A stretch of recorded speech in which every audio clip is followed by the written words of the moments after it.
Hello Flight Simmers and welcome back to Alpha Hotel Flight Simulator Training. This is Lesson 13 in our VFR or Private Pilot Level Training series. In this video, we'll take a look at short field takeoffs and landings, the procedures you need to use when taking off and landing on short runways, especially ones that have obstacles at or near the end of the runway. To give ourselves some motivation to use proper short field procedures, we'll be moving our training location to St. Bart's Airport, which has a short runway with an obstacle at the end. We'll also do a little training at Saba Airport to take a look at short field operations on a runway without an obstacle, and we'll talk about some other airports around the world where you can practice your short field procedures. So what exactly qualifies an airport as a short field, and when should you use short field procedures?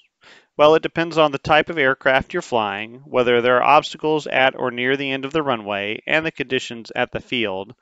But as a general rule of thumb, you should consider using short field procedures when the runway is shorter than 3,000 feet in most light single-engine aircraft. Using short field procedures is highly recommended anytime you're operating on a runway that's less than 2,000 feet, regardless of the conditions or obstacles. Let's take a look at some performance data for takeoff and landing performance for the 152. Most aircraft manufacturers give you two numbers in both your takeoff and landing performance information. The first is ground roll. For takeoff, ground roll is the distance the aircraft will cover on the takeoff roll from the time your wheels start rolling until you get airborne and your wheels leave the ground. It's basically the amount of pavement the aircraft will use to get airborne. The FAA assumes that there's always a 50-foot obstacle at the end of every runway and requires the manufacturers to publish data on the amount of distance your aircraft needs to clear that obstacle. The manufacturer will list this data as total to clear a 50-foot obstacle, and it includes the aircraft's ground roll plus the air distance that's needed to attain a sufficient height to clear a 50-foot obstacle after takeoff. So let's take a look at the numbers for the 152 for the takeoff data. All right, so this is the takeoff distance chart or the takeoff distance table from the Cessna 152 operations manual. You can see it says takeoff distance up at the top. It specifies this is short field takeoff data. Over in the left-hand corner, there are some conditions that we have to meet for this data to be valid. It tells us that we have to use flaps 10 for takeoff. With a normal takeoff, we can use flaps 0 or flaps 10, but for this data to be valid on a short field, we do need to use flaps 10. We cannot use flaps 0. It also says full throttle prior to brake release, and that is part of our short field procedure, which we'll be talking about here in a little bit. It also says that it assumes that this is a paved, level, and dry runway. If any of that is not true, then this data is not valid. And it does have some adjustments we can make if we're operating off a grass runway down below, but you could assume if the pavement is wet, the performance will be worse. If you have an incline, your performance will also be worse. So if you're operating off of a field that has that is either wet or has an incline to it, then that will affect the performance, and you do need to take that into account. It also assumes that there is zero wind, but it does have some procedures in the notes to make corrections if we do have a wind. And then the notes say that we should use short field technique as specified in section 4 of the manual. And if you don't do that, again, the numbers are not valid. You don't know what you're going to get. And then it says prior to takeoff from fields above 3,000 feet, you need to lean the mixture to get maximum RPM in a full throttle static run up. And we'll talk more about that when we get into mountain flying. Today we'll be doing this from sea level, so it won't be a factor.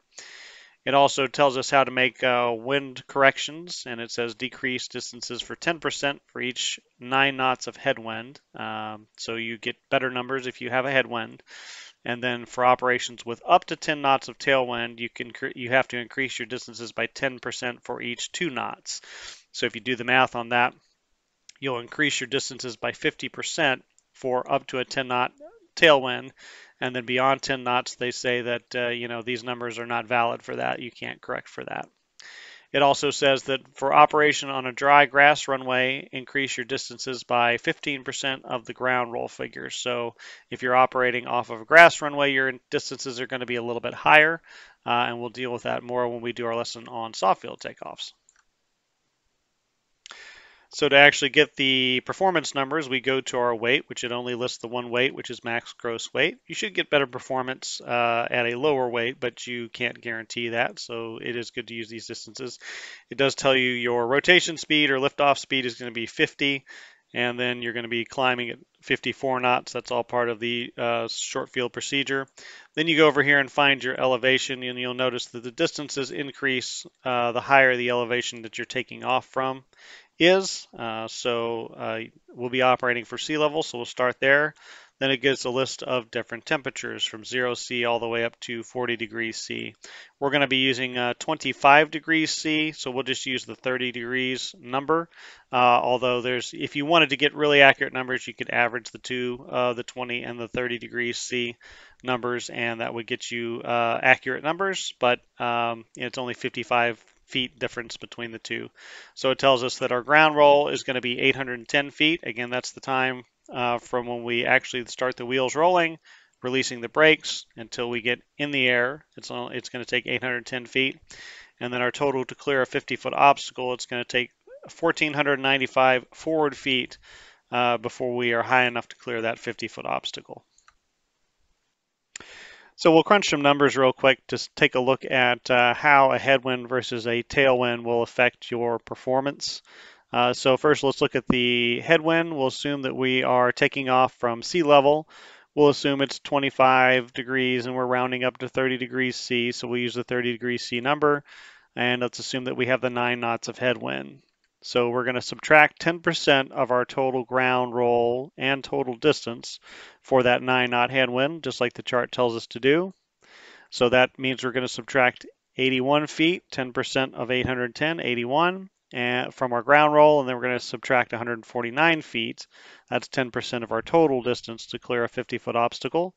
And if we subtract those from the original numbers, we come up with a 729-foot ground roll and a 1,346-foot total distance to clear that 50-foot obstacle. Now let's take a look at what happens if we have a tailwind. We'll assume same conditions, sea level, 30 degrees C, but now we have a 10-knot tailwind. So we need to add 50% of those ground roll figures and those total distance figures to the original numbers for a 10-knot tailwind. It's 10% per 2 knots of tailwind. So with 10 knots of tailwind, that's a total of 50% that we have to add. So that means we're adding 405 feet to the ground roll figure and 748 feet to the total distance to clear that 50-foot obstacle. So that comes up with 1,215 feet of total ground roll and 2,243 feet to clear the obstacle. So as you can see, a headwind helps a little, a tailwind hurts quite a bit. So when you're dealing with short fields, be aware, especially if it's less than 2,000 feet, that if you have a tailwind, you may not have the performance to be able to clear an obstacle, and you need to be very careful how much runway you have if you have a tailwind on a short field. If at all possible, when you're dealing with short fields, it's try to land into the wind if you can. Sometimes terrain and things like that will prohibit that, but if at all possible, try to land into the wind. So let's look at the data for landing performance on the 152. Again, with all aircraft, the FAA assumes that there's always a 50-foot obstacle at the approach end of your runway, and the manufacturers publish the distance that it takes you to fly over that obstacle and then land and come to a stop. So the total to clear 50-foot obstacle is the distance from the point at which you are flying over that obstacle until after you have land and to your stopping point. So that's what the data for that means. They also publish data for ground roll as well. Landing ground roll is going to be the distance from your touchdown point, or the point at which your tires hit the ground, and to the point that you bring the aircraft to a stop. So basically how much pavement you'll use once you've touched down on the runway. So looking at the landing distance data for the 152. Again, we've got our title sheet up here, landing distance, short field. We have the same sort of conditions over here, so we know that we have to land with flaps 30. If we're landing with anything else, this data is not valid. It assumes that you are power off from the time that you clear the obstacle until you touch down. It assumes that you're using max braking, and all of this is part of the short field landing procedures. And then again, it assumes a paved level dry runway. It assumes zero wind, but we have corrections for that. Again, you're supposed to use the short field techniques as listed in the manual. You have the same sort of wind correction here, 10% help for 9 knots of headwind, and up to 10 knots of tailwind, you need to increase 10% for each 2 knots of tailwind. And it says here for operation on dry grass runway, increase your distances by 45% of the ground rolls. If you're operating on unpaved surfaces, dry grass, then you're going to have to increase the distances a little bit. Chart works the same way. We only have one weight, max gross weight. It tells us our approach speed will be 54 knots. And then we have our elevations here. So we use sea level, and again, we'll go to the 30 degrees C number. And so we can see that our ground roll from the time our tires touch until we have brought the aircraft to a stop is 500 feet. And the total to clear a 50-foot obstacle is 1,240 feet. Of note is that the one thing that is not included in these numbers is any sort of air distance. This number assumes that you are going to touch down on the very first inch of pavement that's on the runway in order to get it stopped at 500 feet. And that is not a good assumption, and that's not a good technique, because if you aim for that and then miss a little short, you could have some problems. So it's a good idea to add probably at least 500 feet of air distance that you're going to be over the runway but not quite touched down on it yet. And that will probably get you a realistic figure. So probably 1,000 feet is a pretty safe number on a 152 if you don't have an obstacle of how much pavement you're going to use. So 3 more things I want to mention about performance numbers. The first one is that if you have a little bit of a slope to the runway, some runways have a little bit of a uphill or downhill slope, depending on which way you're facing. That is going to affect your performance, and it depends on whether you're taking off or landing, how it's going to affect your performance. For takeoff, if you have a downhill slope or a little bit of a downgrade on the runway, that's going to help you, because if you're heading downhill, it's easier to get going faster a little quicker. Conversely, if you have an uphill slope as you're taking off, it's going to increase your distances because it's harder to push things uphill. Landing, the exact opposite is true. If you're landing with an upslope, that's going to decrease your landing distance, because as you stop, it's going to come to a stop quicker since it's trying to go uphill. Versus if you're landing on a field that has a downhill slope, then it's going to be more difficult to get it stopped. So the landing distance is going to be increased. There's nothing we can do to formally correct for that. With the 152 numbers, they don't give you a correction for runway slope, but it's something to be aware of, that your performance is going to be affected a little bit. And some of the runways that we're using today, St. Bart's and Saba both do have a little bit of a slope to them, so you'll see that as we do that. And there are some where it's very pronounced. Lukla Airport in Nepal, one of the famous airports, extreme airports to land at, does have a very pronounced uphill slope. And that's one of the reasons it's one way in and one way out. You land uphill and take off downhill, but the other reason, of course, is the big honking mountain at the end of the runway.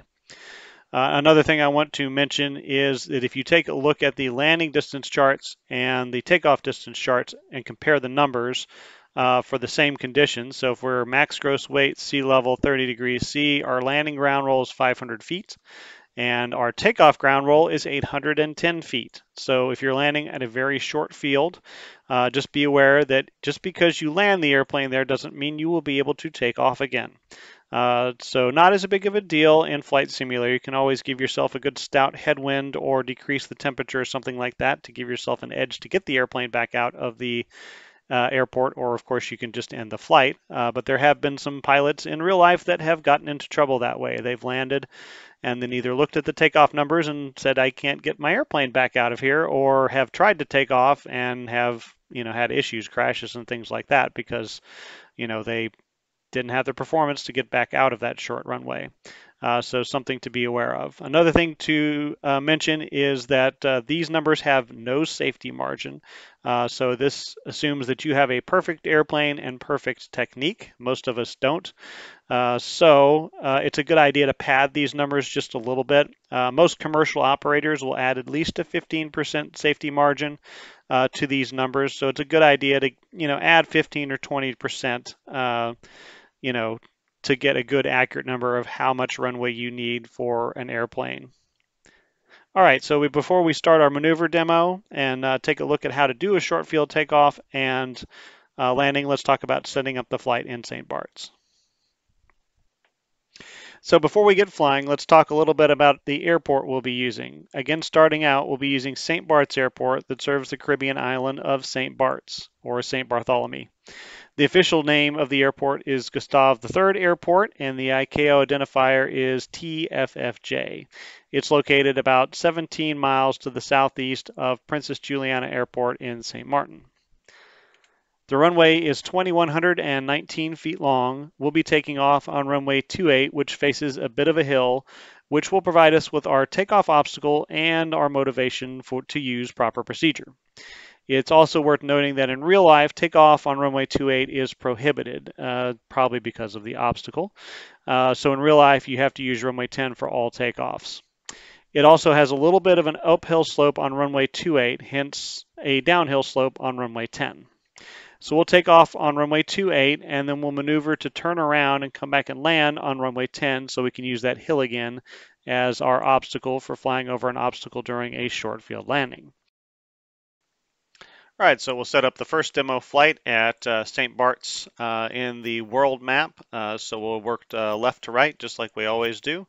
And so for the aircraft, we are going to do the Textron Cessna 152. The next important setting is weight and balance, and we want to give ourselves 2 full tanks of gas, and 2 170-pound occupants is fine. That puts us within 100 pounds of max gross weight. And with short field takeoffs, with all takeoffs really, if you have less weight, you are going to get better performance than the book performance. But we'll do our standard weight and balance for this demonstration, just so you can see how the aircraft performs at a pretty standard weight. And then for the airport, we're going to use St. Bart's, which is TFFJ. So there it is, St. Bartholomew. We'll select that, and then we're going to use runway 28. It's fine to put yourself on the runway there. And then for flight conditions, again, make sure that multiplayer is off, air traffic is off. Weather is not set to live weather to custom weather, and then we will select a mid-June day at noon again, and it does look like the slider in the actual flight conditions is now working. You don't have to use the one in the bottom left of the world map anymore. So that'll set us up for our time, and this is again just for lighting conditions. And then we'll actually go in and set the weather once we get into the actual flight, since it doesn't seem to carry over from this menu. So that has us all set up, and we'll set the rest of it up in the actual flight. All right, so here we are on the runway at St. Bart's, and we'll do the last bit of our setup here. We will pull up the weather menu, and the 2 things we want to do here is we want to get rid of the wind. So I'll click on the wind icon there, and I will delete that. And so we have calm winds, and it's a good idea to practice this the first time with calm winds.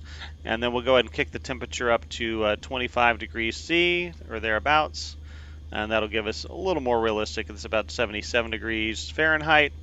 So a little cool for the islands, but it'll give us decent performance with the takeoff.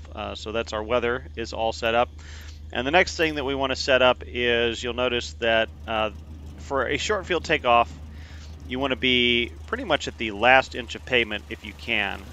So you can either slew yourself into that position or taxi yourself into that position.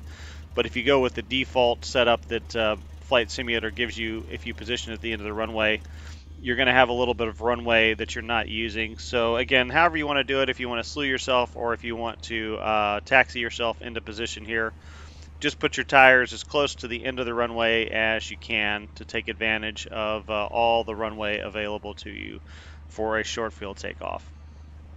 All right, so let's take a look at how to do a short field takeoff. All right, so here is our procedure for short field takeoff in the 152. Just like a normal takeoff, before we start our takeoff, initiate the takeoff, we want to make sure that the before takeoff check is complete. And unlike the normal takeoff, we do want the flaps set for 10. Again, we could do the normal takeoff with 0 or 10, but this one we have to have flaps 10 to be able to get the performance that we want. We're going to release the parking brake, but we are going to hold the toe brakes. We're going to hold the main brakes. And we're going to actually apply takeoff power while holding the brakes and make sure the engine develops full power. The technique that you want to use here is advance the throttle all the way forward and then watch the tachometer. It'll take a little bit for the tachometer to come up all the way to full power. Once that needle stops moving at about 2300 or 2400 RPM, pause for about a second to make sure you do have full power, and then you can go ahead and release the brakes and start your takeoff roll. For a little bit, it's going to feel like a normal takeoff. We're just going to steer our nose with our toes, use the rudders to keep it on the center line, making small corrections. And then we're still going to rotate at 50 knots, but it's going to be a little more aggressive rotation than we had with the normal takeoff. We want to pop that nose right up to about 10 degrees. Once the aircraft comes off the runway, we want to use our pitch to fly 54 knots, and it's probably going to be just a little bit more than 10 degrees to maintain that 54 knots. 54 knots is a speed called VX, and VX is the best angle of climb speed. This gives you the most amount of altitude gained per amount of distance covered, whereas VY was the most amount of altitude gained per time elapsed. So we want to use VX, or 54 knots, and fly that speed until we've cleared all the obstacles. Once you've cleared all the obstacles, you can go ahead and relax a little bit of the back pressure. About 10 degrees should work to let the aircraft accelerate. And as the aircraft accelerates through 60 knots, go ahead and retract the flaps. And then it becomes a normal takeoff. Pitch for VY, trim for VY. And then at 1,000 feet, you can do your after takeoff procedure, taxi and landing light off, and accomplish your after takeoff checklist. Although, since we're coming back around to land, you can leave the taxi and landing lights on if you'd like. All right, so that is how we do the procedure. Let's take a look at a demo of a short field takeoff. All right, so we are at the end of runway 28, ready for a short field takeoff. The before takeoff checklist is complete. My parking brake is released. My flaps are set to 10. So I am holding the toe brakes now, and I'm going to advance the throttle smoothly to full power. And we'll watch that tachometer rise up there, and when it stabilizes, there it's stable, we'll count for about a second, and we'll release the brakes. And then it's just a normal takeoff for a couple hundred feet at least. We use the rudder control to keep ourselves on the center line using small corrections. Airspeed's alive, we're looking for 50 knots, and it's going to be a slightly more aggressive rotation. We're just going to pop that nose right up to about 10 degrees at 50. There's 50, so we'll pop it on up to 10 degrees. And then we'll hold whatever pitch we need to hold 54 knots. And that will get us past our obstacles here.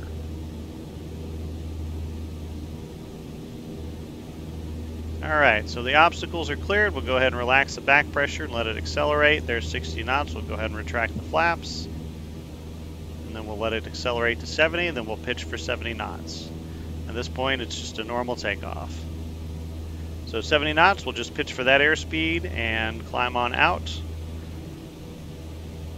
And then if you want to, 1,000 feet, lights off, and after takeoff checklist. And to set up for the landing, we're just going to go straight ahead. Heading of about 280 until we get to about 1,500 feet, and then we'll make a turnaround and come back in for the short field landing. After you perform the takeoff, go ahead and climb straight ahead on runway heading, and you'll want to climb to about 1,500 MSL and perform a normal level off.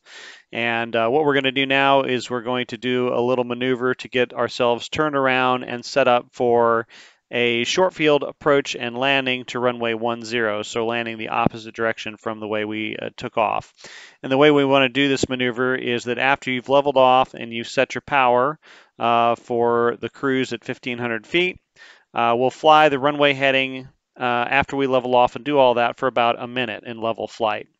And then after about a minute, you want to make a right turn to a heading of about 325. And you want to hold that heading for about a minute. And after a minute on that heading, you want to make a 180-degree turn back to the left, which would be about a 145-degree heading.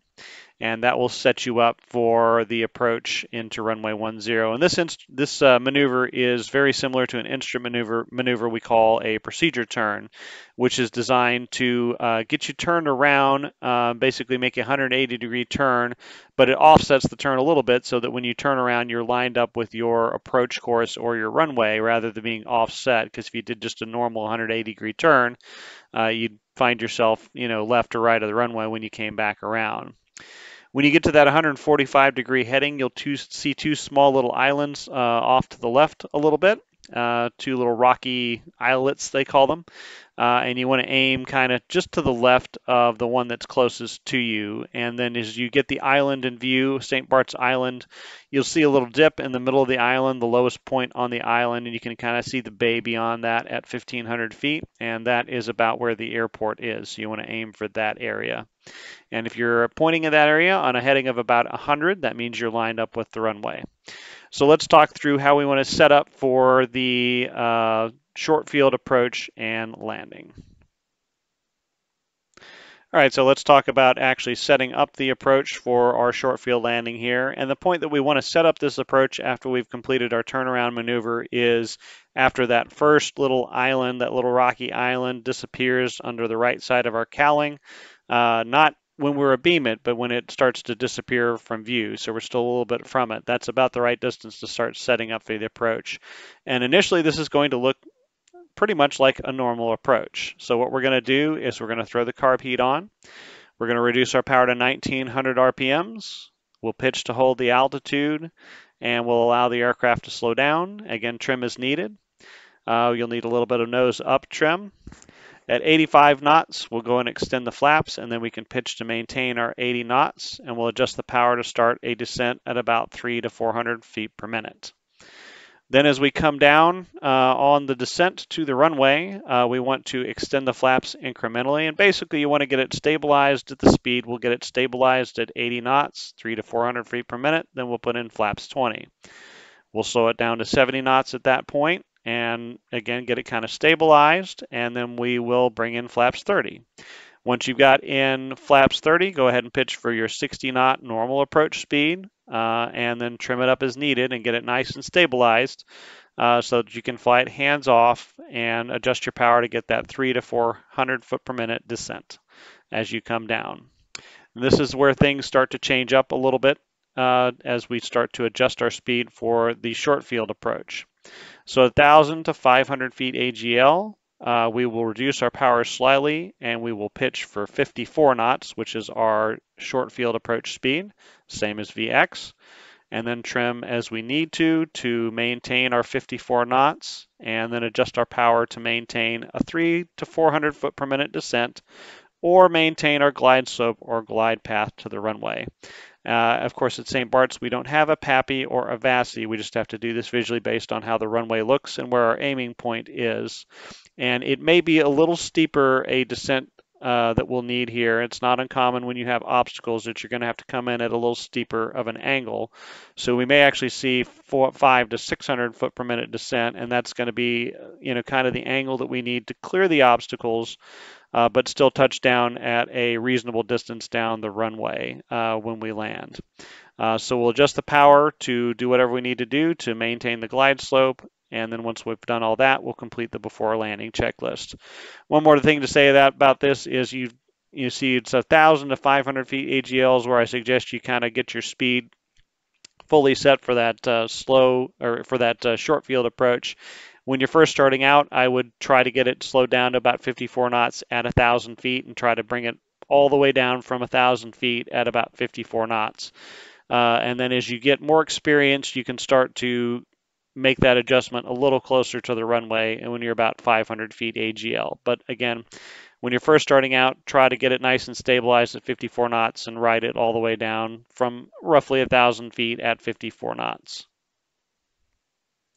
Okay, so we're coming down on our glide path and we're adjusting pitch and power to maintain that glide path and maintain 54 knots. And we're going to keep doing that until we are either sure that we will clear the obstacle if we pull the power to idle, or we have cleared the obstacle. And once we've reached that criteria, we'll go ahead and reduce the power to idle and pitch to maintain 54 knots. And at that point, the aircraft is going to start sinking towards the runway a little more quickly. It's just going to kind of drop down towards the runway, and that is what we want.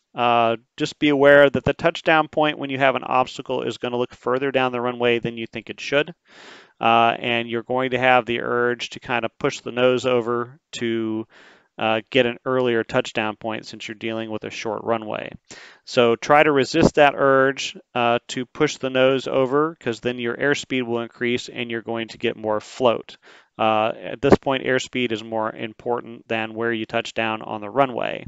You do want to have some idea of where on the runway is too late to touch down. If you touch down at that point, that you know you won't be able to get the aircraft stopped.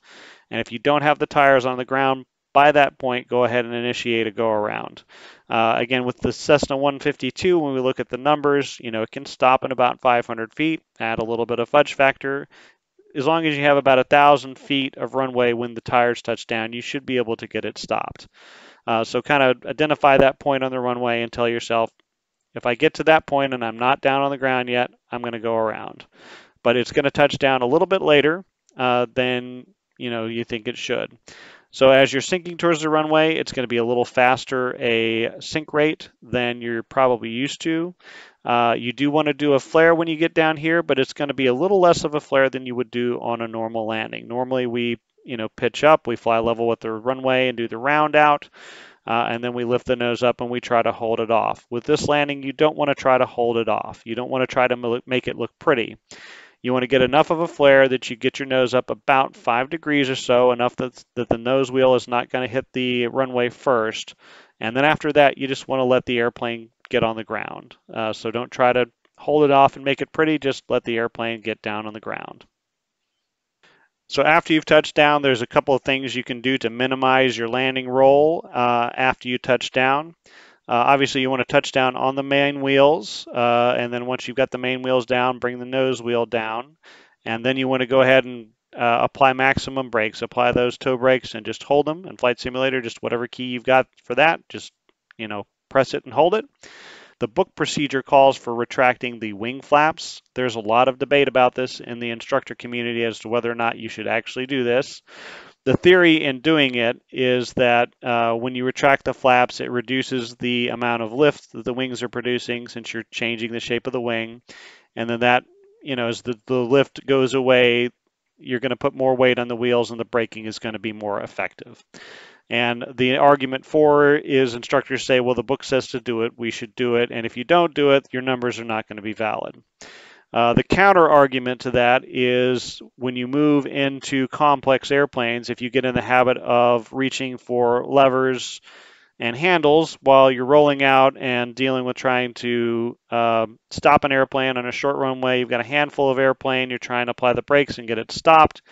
You go to reach for a handle and pull it. If you're flying a complex airplane with retractable gear, you might reach for the wrong handle and pull, say, the landing gear up. And obviously that will decrease your landing distance. It'll decrease your rollout by quite a bit, but it will also damage the airplane in the process. So those instructors say, it's too much to deal with, and it's not going to affect your numbers that much. Your performance should still be fine if you don't retract the flaps. And most instructors have gravitated to that philosophy and said, don't mess with the flaps as you're rolling out. And it doesn't really seem to do that much to decrease your landing distance that much. So I would put myself in that camp. But the book does say to do it. So if you want to do it, experiment with it, see if it seems to make a difference on how short your landing roll is. Go ahead and do that. One thing that isn't in the book but is very effective is that once you are decelerating and you come down through about 40 knots, get below the green arc, the white arc, if you smoothly apply full aft elevator, so just very smoothly pull full back on the stick as you're braking and decelerating, that gets the elevator to act as a little spoiler back there, and that will apply aerodynamic braking, and that is a very effective technique for getting the aircraft slowed down. So as again, you don't want to do it when you're still at a flying speed, because then you'll take back off again or strike the tail. But as you're coming through about 40 knots, as the airspeed indicator comes down below the colored arcs on the indicator, and you have the braking applied, just smoothly pull back all the way on that stick, and you'll find that it's very effective and getting your aircraft slowed down and stopped. All right, so here we are leveled out at 1,500 feet MSL, and there are our two little islands out there, our rocky islands, and we're aiming for the low cut and the first big island. And once that little island, that first little rocky island goes past our nose there, we'll go ahead and start configuring for the approach. So on a heading about 100 here, roughly, is going to line us up with the runway. I might be a little bit to the south of the center line here, so we'll go ahead and start configuring for the approach now that that island has disappeared. So I'll throw the carb heat on. I'll bring the power back to about 1900 RPMs. I'm going to pitch to hold my altitude, and then when I get 85 knots, I'll go ahead and bring out that first notch of flaps, and then I'll just pitch for 80 knots, and I'll go ahead and start my descent. About a 300 to 400 foot per minute descent is what I want initially. I do think I'm a little bit south of the course. I'm going to correct back to the left here to get myself lined up with the runway. As we start that descent, we'll go ahead and get in the next notch of flaps. So we'll get into the 20 degrees of flaps. And my goal here is to have all the flaps down by the time I get to 1,000 feet, so I have a nice long final to get everything kind of stabilized, so I can feel what it feels like to come down at that 54 knots and get some practice just kind of holding that pitch and playing around, holding that airspeed, and playing with the power and just getting a feel for what the aircraft feels like when it's configured like that. You can kind of see the runway coming out in the distance right before we get to the bay, right on the other side of that first side of the island that we're pointed at. Coming up on 1,000 feet now, so we're going to go ahead and get that third notch of flaps in there and target about 60 knots. And you can kind of see a little cut between the trees there. You can see the runway just slightly left to 12 o'clock, and there's a little cut in the trees, and that's what I'm going to aim for to do my approach at. All right, so I'm coming up on 1,000 feet here. I'm going to go ahead and adjust my power, bring it back just a little bit. I'm going to try to get on that target airspeed of 54 knots. And again, we'll probably have a little faster sink rate than that 300 to 400 feet per minute, maybe 500 or 600 feet per minute, but that's what we need to get over those obstacles and get onto the runway at the right spot. All right, so now I'm pretty much at my 54 knots, so go ahead and readjust that power. It seems like between 15 and 1800 RPM seems to keep it on that and keep it on a pretty good descent rate. Runway's getting a little closer, and so now we can see kind of that gap in the trees that we're aiming for. So as I continue on the approach here, I'm going to manage speed and descent rate with my pitch and my power, making small changes each to keep myself on that 54 knots and to keep myself on a good glide path towards the runway and a good aiming point there. Once I reach the obstacles and once I'm sure that I'm going to be clear of those obstacles, I'll go ahead and bring the power to idle, and that'll let us sink on into the runway.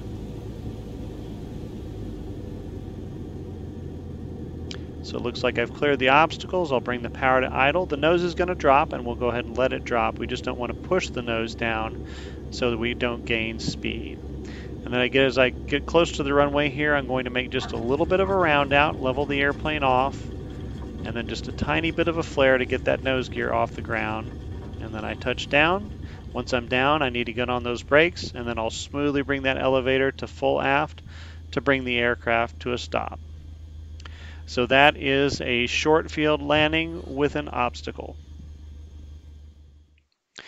Okay, now that we're done with St. Bart's, let's take a look at Saba Airport. Saba Airport is located about 30 miles to the southeast of St. Bart's, about 30 miles south-southeast of St. Martin. And it is famous for being the world's shortest commercially used airport. The technical name for the airport is the Wancho y Yarsquin Airport in Saba, which is, I believe, a territory of the Netherlands overseas.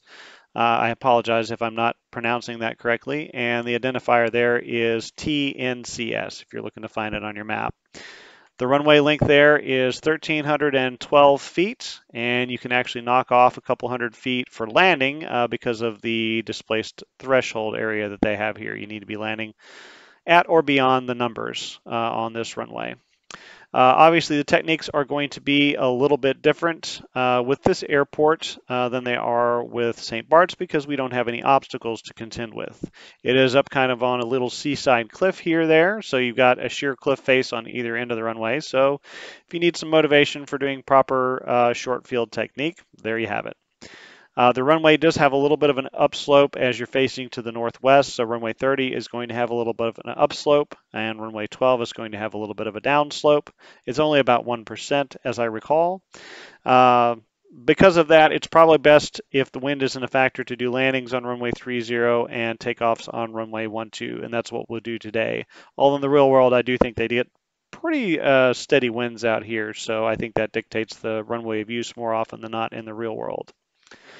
So we'll do a short field takeoff and a short field landing here and learn how to do it without having to worry about obstacles.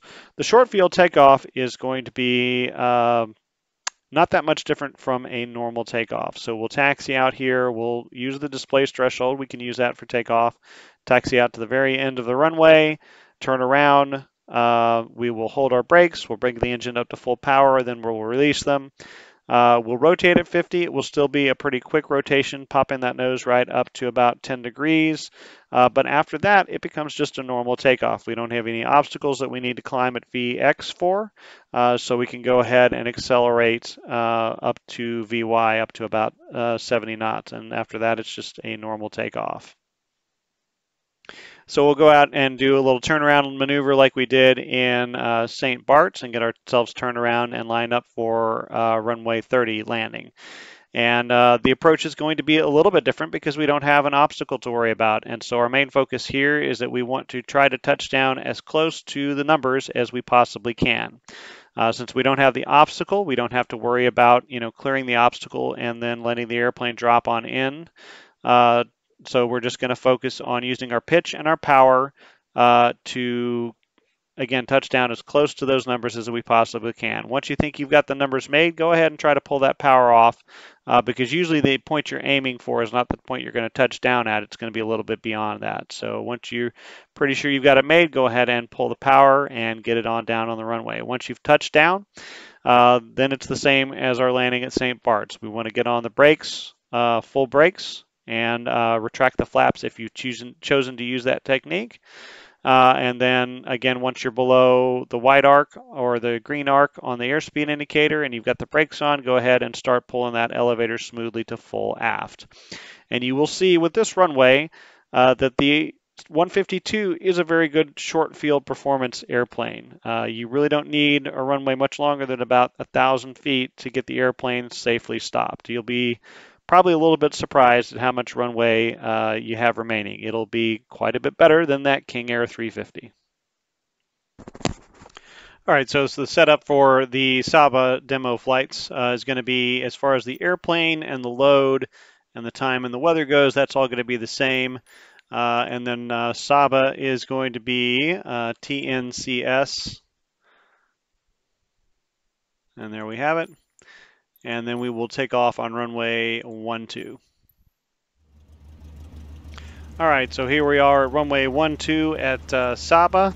And remember, you do need to use every last bit of that runway available to you for a short field takeoff. So I've got myself all the way back to the end of the displaced threshold, which we can use for takeoff, and either slew yourself there or taxi yourself there. So I think we're pretty well set up to go. I've also got the weather set up so that the wind is calm. Temperature is about 25 degrees Celsius. So we'll step inside the cockpit here. The before takeoff checklist is complete.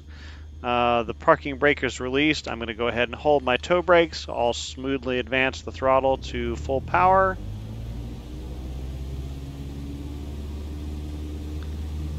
And the needle's still. Wait for about a second, then I'll go ahead and release my brakes. Got a little bit of a downhill slope here that's going to help us out. Steer your nose with your toes just like you would on a normal takeoff. There's a little bit of a hump there. Airspeed is alive, looking for 50 knots.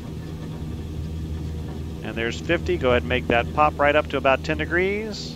And we are airborne. No obstacles to clear, so we can release a little bit of that back pressure and let it accelerate.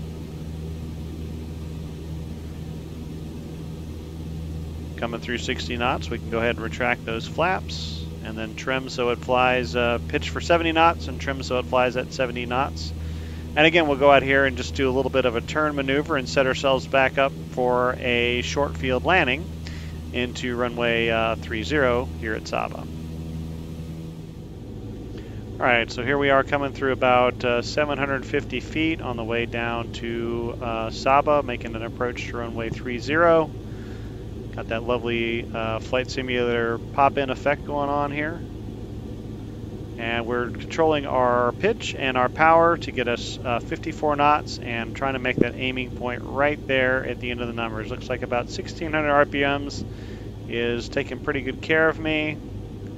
And I've got it right on about 54, 55 knots. And again, I want to try to make corrections on the glide path using the power and not the pitch so I don't get too fast. It looks like I've got the numbers made, so I'm going to go ahead and drop off that power. Keep the pitch for 50 knots. Right over the numbers, make a really short flare here on the main wheels, get the nose gear down, full brakes, aft elevator,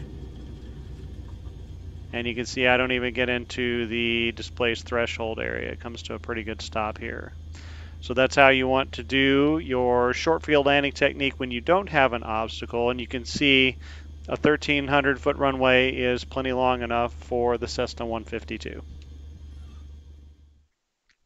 So one source you can go to find information on short fields that you can use for practice is actually Wikipedia, an article titled List of Shortest Runways. It is not a comprehensive list, but it does give you some good information as to where you can find short runways to go and practice on. It's a nice organized list. It's got IDs on the left side, the name of the airport, where the airport is located, the length of the runway, both in feet and meters, and then the elevation of the runway. The only caveat to this list is many of these airports are private, which is not a big deal in Flight Simulator, but a lot of them are also not paved. So before you go into those types of airports, you probably want to brush up on your soft field technique as well as your short field technique. And we'll be covering that in our next lesson. The other caveat is you'll see a lot of these airports are also at relatively high elevations, but you can there are a number of them that are not. So you want to also brush up on mountain flying techniques before you're flying out of airports that are at 5, 6, 7,000 feet. And we'll be covering that after the private pilot course. So another place to go and look for short fields is just on the sectionals. And the best place to find short fields is private airstrips that are also paved. And you can tell they are private by the words or the letters PVT in parentheses by the airport symbol. And then if the airport symbol is a solid circle with the runway symbol in there, you know that the airport is also paved. And there are a number of these scattered throughout the country. And usually private paved fields are going to be on the shorter side. So we can see this is an area about halfway between Memphis and Little Rock here. We have a number of private fields out here. We've got this one here that's 2,600 feet long. We've got this one here that's 2,400 feet long. We have one that's 2,200 feet long here. We've got another one that's 2,200 feet long here. We even have one up here that is 1,800 feet long. And you may be looking at and going, well, I don't know the identifiers for those airports, so I can't get to them in Flight Simulator. But if you're on SkyVector, just go to the airport symbol, the airport you're interested in flying in and out of, and right-click on it, and that will bring up the airport name and the identifying airport identifier, so you can put it in your GPS or put it in when you're loading up a flight to go out to that airport and try some takeoffs and landings out there. So there are a few other cool airports I found in Flight Simulator that would be good for practicing short field technique. The first one is Cat's Key in the Bahamas. You'll recognize this from earlier on in the video. The identifier there is MYCC, and it has a runway length of 1,300 feet. This has the distinction of being the shortest paved runway in the world that has a 4-letter ICAO identifier. There is actually a runway that is shorter and an airport that has an ICAO identifier, but that is a grass field in France. So this is the shortest paved runway with that identifier. Another good one is Kana Aerodrome in Limerick Island with an identifier of EICN and a runway length of 1,365 and a narrow runway to look at it as well. So that would be a good one for practicing your short field technique. There are, of course, some of the more famous ones in Flight Simulator, like Tenzing Hillary Airport up in Lukla, Nepal, near Mount Everest. Identifier there is VNLK. The runway length is 1,729 feet. In addition, it also has a pretty good runway slope, in addition to being at a high elevation and in mountainous terrain. Another famous one that's been used for a couple of landing challenges is Courchevel Airport in Courchevel, France. Identifier there is LFLJ, and the runway length is 1,762. And again, it's at a higher elevation, not quite as high as Lukla, but a higher elevation with a significant runway slope. With both of those airports, it's probably a good idea to get some practice in mountainous terrain, just getting used to flying in mountainous terrain before you try to tackle some of the short fields up there. And we will have a segment after the private pilot series on mountain flying. Some of the cooler short field airports I've found in the States include Block Island State at Block Island, Rhode Island in the USA. Identifier there is KBID, and the runway length for that one is 2,500 feet. Tangier Island down in Virginia, identifier there KTGI, and the runway length on that one is 2,400 feet. Cedar Key is the shortest one I've come across down in Florida. It's near where the peninsula meets the Panhandle. Identifier for that one is KCDK, and the runway length on that one is 2,300 feet, and that probably does not include the distance you'll have to subtract for that little displaced threshold if you're using runway 23. And finally, Everglades City down near the Everglades in Florida. Identifier for that is X01. There is no ICAO identifier for that airport, and the runway length on that one is 2,400 feet. If any of you have come across nice short field airports in your flight sim explorations, please make sure to let us know in the comments so we can all check them out. So that concludes this lesson. Hopefully it's given you the confidence you need to go out and utilize some of those short runways in Flight Simulator. As always, if you've enjoyed the content, please don't forget to like, subscribe, and ring the notification bell. Thanks for watching, and we'll see you next time.